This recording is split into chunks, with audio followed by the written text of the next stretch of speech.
column called A's. In that A's, there should be like 20. There should be like 23 or something. But then entering the data, it was very confusing. We don't know what value it was, 23 or a 28 or a 25, because there's some overwriting. If it is a tapper serial sheet or it is an electron serial sheet, it's a confusing. I can't understand what it was. Now I couldn't able to fill that information. As a Cdm person, I got confused. I didn't understand that.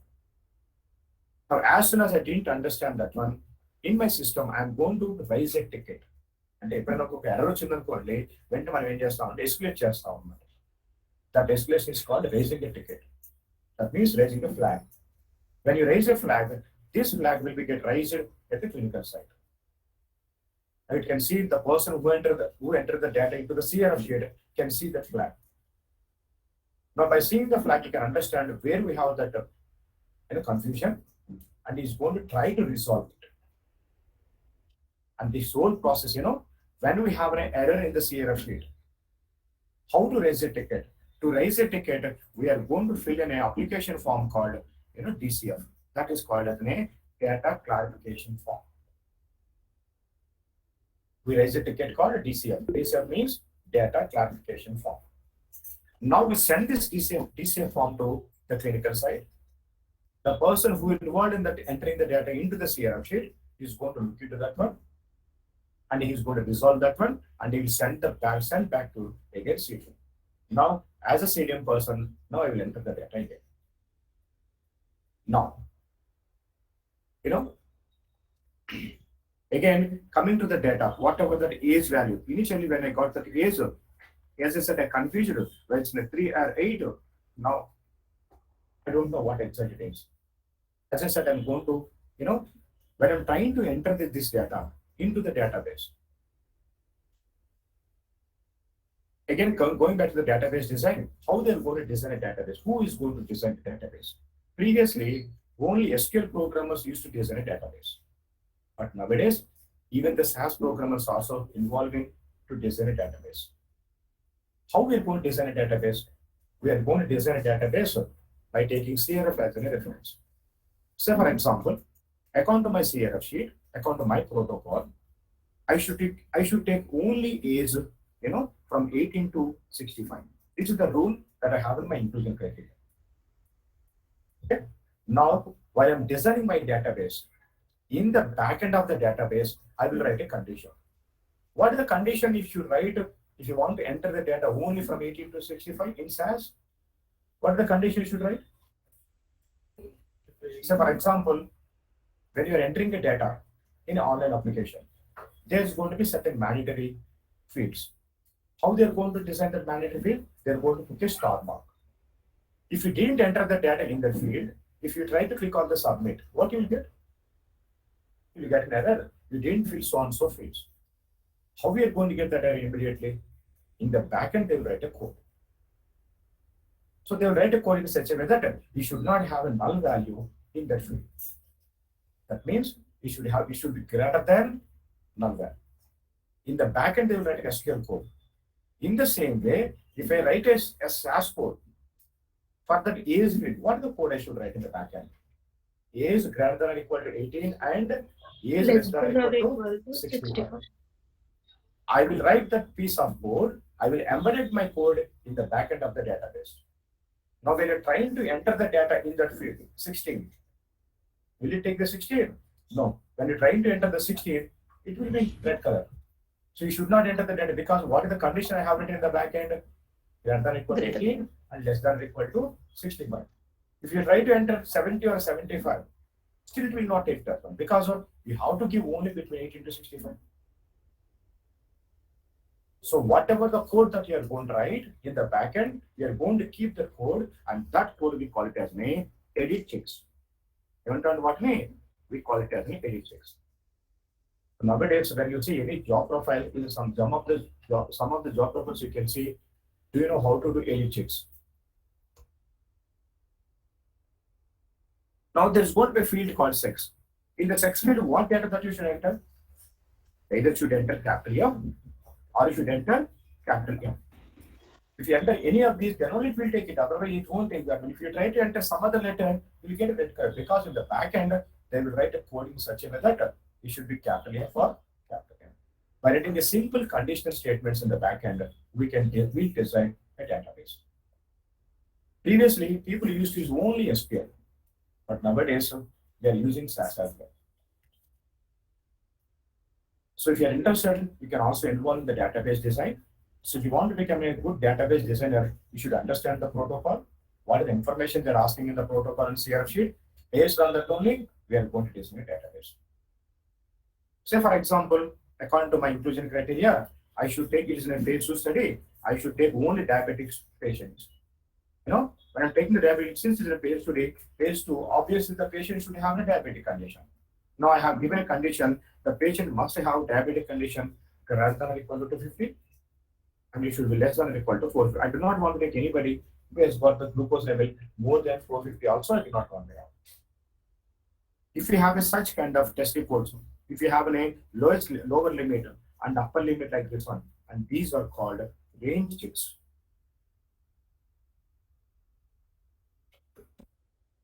So if you want to become a good database designer, you should be very good edit check and a range check. So you should write the range checks and edit checks properly so that you can become a database designer. Now again, I told you we got a CRF sheet. When the CDM person entering the data into the database, he got a confusion. So that means we got, say for example, in a certain fields, we cannot make it mandatory. So there is a such field called, say for example, age. Just imagine, age is not in a mandatory field.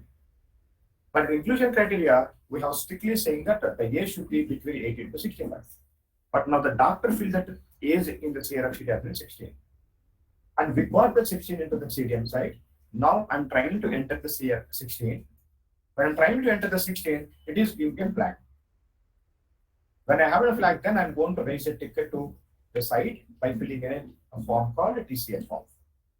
Now, when you are getting a data value, when you're trying to fill the data value into the database, if it is giving an error, and that we call it as a data discrepancy.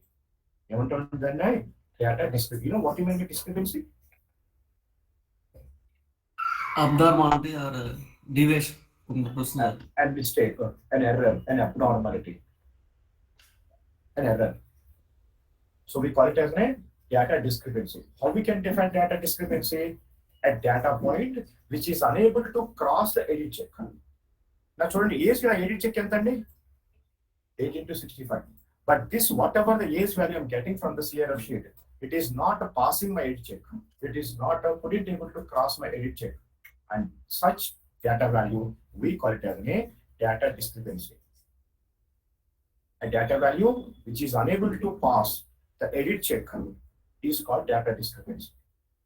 When we have a data discrepancy, we are going to fill DCF form and we are going to send the DCF form back to the clinical site. But the person who is research for the data entry is going to resolve that issue and again is going to send it back. Now we are going to fill that information into the database. Now, when we're entering the data into the database, how we are going to enter? We always follow, double entry or two-level entry. What do you mean by two-level entry? Say, for example, if we have a CRF sheet, there's only person who entering the data into the database. Say, for example, now in the CRF sheet, there is a column called glucose, and the glucose level, say, for example, is 352 or something. Today, I need to enter 1000 CRF sheets onto the database. I need to do it in a hurry. Okay, when I'm entering the data, instead of 352, I entered it as say for example, in the confusion, I entered it as 325. It's very common that, right? I should enter 352 because that is the value we have in the CRF sheet. But when I'm entering the data, I typed it wrong. So, if I'm the only person entering the data, whatever that I entered, that is going to be the final. నేను ఒక్కటి enter చేస్తున్నాను అనుకోండి, నేను ఏది enter చేస్తే అదే final అయిపోతుంది కదా. So that's why to avoid such kind of mistakes, we are going to do double entry. That means the same CRF sheet will be get entered by two different CDM what you call data view, data entry view. So I am going to enter the same CRF sheet into the database, and you are also going to enter the same CRF sheet into the database. While two people entering the data, if there is a mistake, there will be no chance by having one mistake by two people. There will be only one correct answer any time, but the wrong answer is going to be multiple. If I entered at 325, if you try to enter 352, again it will raise a ticket. So there is a what you call differences between the other person's entry to your entry. When we have a ticket now, we are going to cross check it. Who is correct? Again, by cross checking that one, now we can enter the data. So by entering the two people entering the same CRF sheet into the database, we can get more and more quality data. Understand? So to get more and more quality data, the same CRF sheet is going to get entered by two people, and that is called as a double entry or a two-level entry. All we do this was because to maintain accuracy, correctness in the data.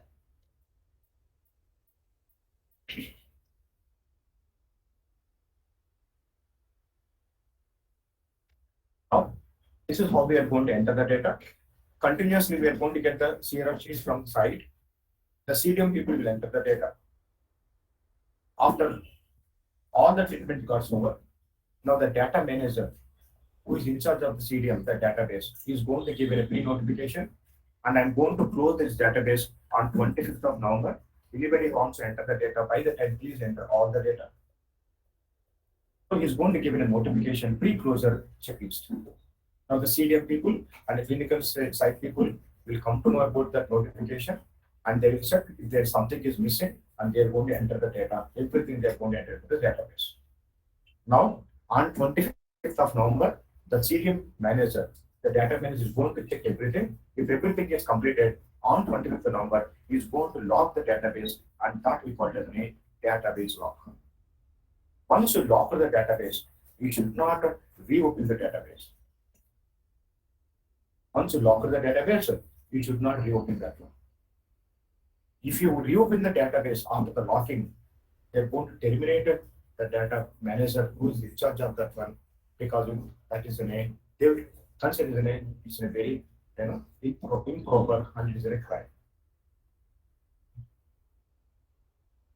Now, once the database has been locked, at the end of the CDM work. Now, in all the SaaS companies, there is going to be a team called Data Extraction Department or Data Extraction Team. This data extraction team, what they will do, they will connect to the database and they will extract the data from the database and they will import those as a raw SaaS datasets or raw datasets. And these datasets are in SaaS format, and we can call it as a SaaS datasets. I am going to give these datasets to you. Now, once you have the raw datasets with you, raw data with us, what we should do, by using Sdtm guidelines, by using SaaS, we have to convert the raw data into Sdtm datasets.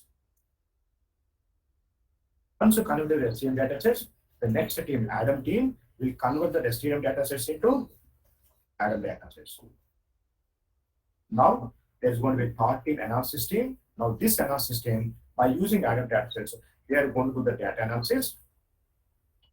Okay, and they're going to generate analysis tables, then they're going to generate the listings, and then they're going to generate the graphs. They're going to generate the graphs.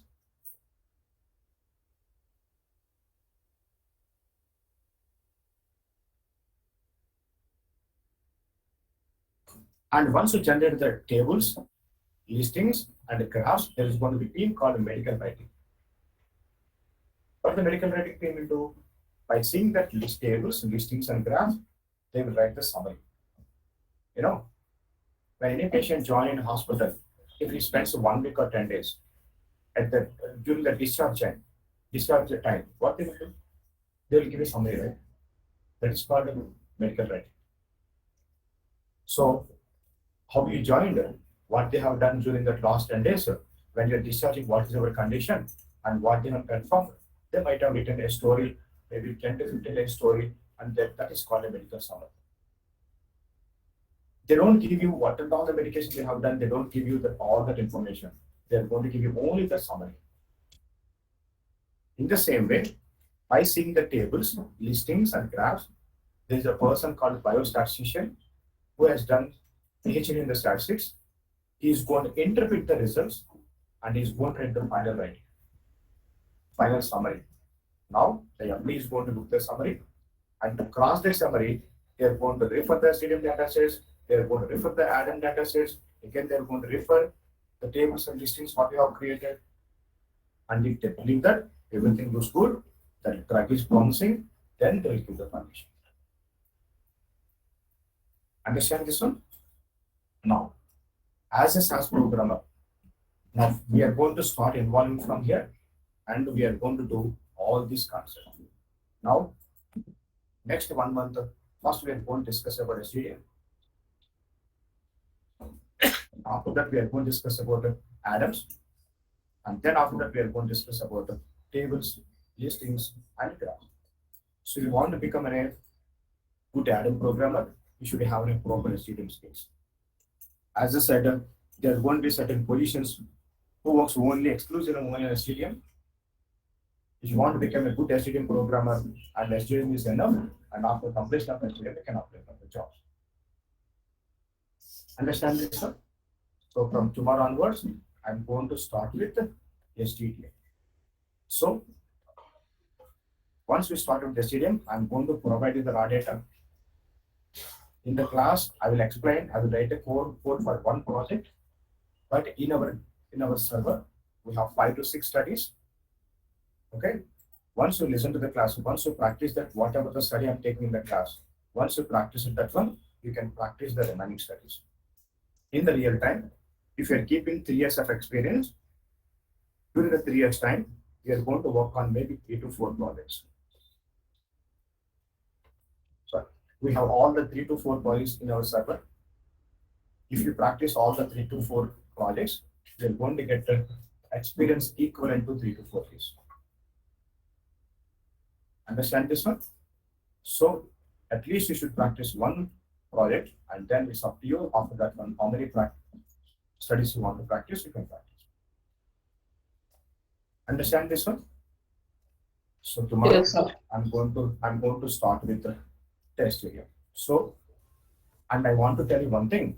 If you have any non-life sciences graduates in our class, okay, I will tell you one thing. Without knowing all this, also you can write a SAS program. You can become an Sdtm programmer.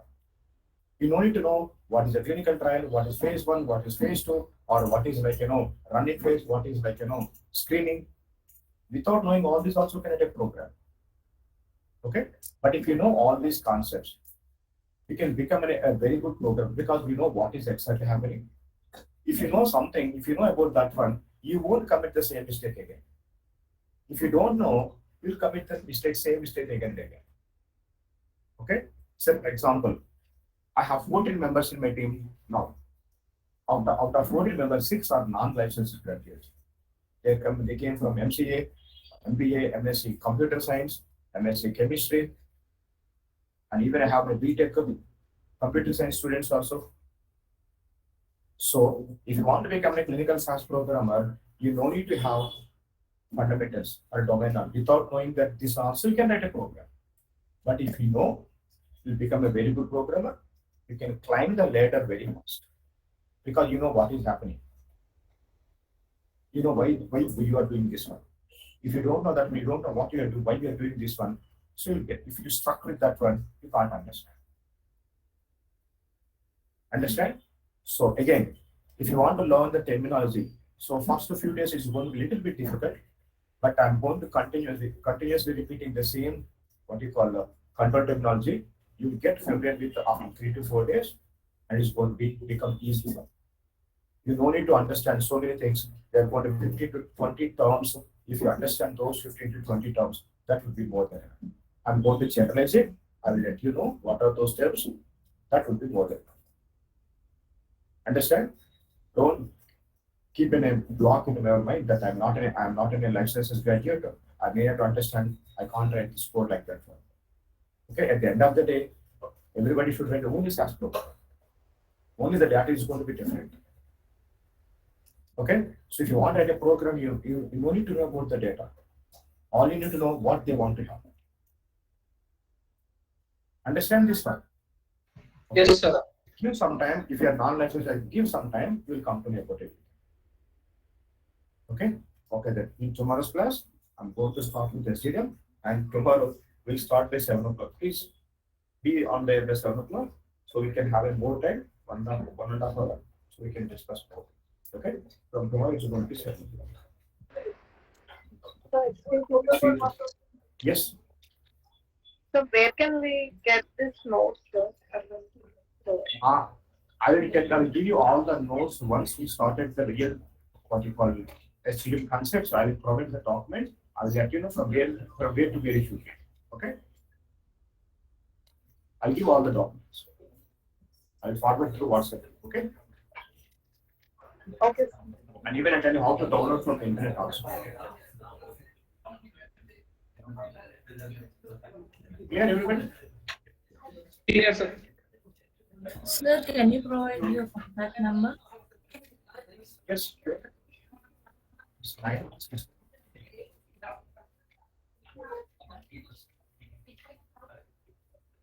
I will.